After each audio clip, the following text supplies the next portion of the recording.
لیکن صرف وہ باہر لکھا ہوگا کہ قادیانی یہاں اندر نہیں آ سکتے.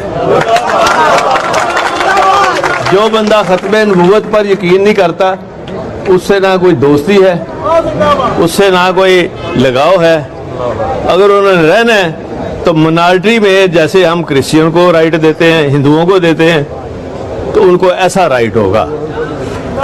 کسی اور جگہ جانا ہے تو چلے جائیں, کسی اور جگہ جانا ہے تو چلے جائیں, کسی اور جگہ جانا ہے تو چلے جائیں. پھر منکرین کی قوم نے اپنے رسولوں سے کہا, اچھا توکل کرتے ہو اپنے رب پر, تو تمہارا علاج تو آسان ہے, تم تو ہمارے قبضہ قدرت میں ہو. لَنُخْرِجَنَّكُم مِّنْ أَرْضِنَا, ہم تمہیں اپنے وطن سے نکال دیں گے. گویا کہ ان کو وطنیت کے حق سے ہی محروم کر دیا. جس زمین میں وہ پلے, جس زمین کا انہوں نے پانی پیا, اس زمین سے رزق حاصل کیا, اسی شہر, اسی جگہ کے متوطن تھے وہ لوگ. لیکن تکبر کی انتہا کر دیتی ہے مقابل پر قوم, کہتی ہے ہمارا ملک ہے, تمہارا تو نہیں, اور ہم اختیار رکھتے ہیں کہ تمہیں زمین سے نکال دیں. اس کا کوئی جواب وہ نہیں دیتے, خاموشی اختیار کرتے.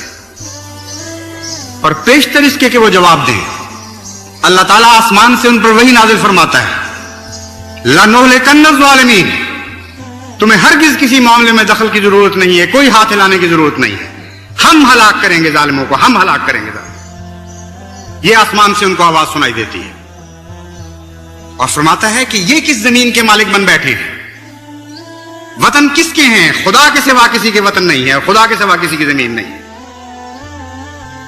یہ کہتے ہیں ہم تمہیں زمین سے نکال دیں گے, اور ہم آسمان سے تمہیں خوشخبری دیتے ہیں, لَنُسْكِنَنَّكُمْ, ہم تمہیں لَنُسْكِنَنَّكُمُ الْأَرْضَ مِن بَعْدِهِمْ. یہ تو قصہ ماضی بن چکے ہیں لوگ, یہ تو کہانیاں بن جانے والے ہیں. ان کے بعد ہم تمہیں وارث بنائیں گے ان زمینوں کا جن سے یہ نکالنے کا دعویٰ کر رہے ہیں. ذَلِكَ لِمَنْ خَافَ مَقَامِي وَخَافَ وَعِيدِ, یہ شاندار مستقبل اس قوم کا ہے جو میرے مقام کا خوف رکھتی ہے اور میرے وعید سے نصیحت پکڑتی ہے اور استفادہ کرتی ہے, ان باتوں سے ڈرتی ہے جن باتوں سے میں ڈرایا کرتا ہوں. جب خدا تعالیٰ نے وحی کے ذریعے ان قوموں کو یہ پیغام دیا, اور یہ ایک جاری و ساری پیغام ہے, یہ ایسی کہانیاں ہیں جو ہمیشہ دہرائی جاتی رہی ہیں اور ہمیشہ دہرائی جائیں گی, ایک بھی استثناء دنیا ان کہانیوں میں نہیں دیکھے گی.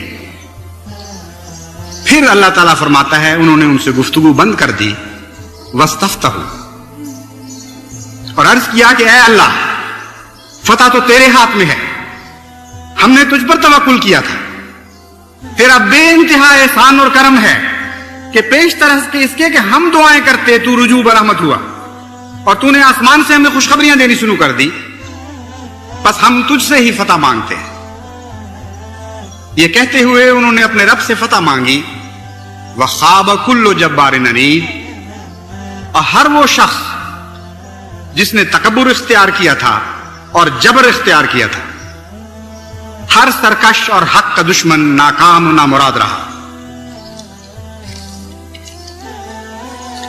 یہ وہ قرآن کریم کے طرز بیان ہے جس کا میں نے ذکر کیا تھا. کتنا حیرت انگیز نصیحت کا طریق ہے, کیسا پیارا انداز ہے, اور کتنا یقین سے پر ہے, کتنا قطعی ہے, اٹل ہے.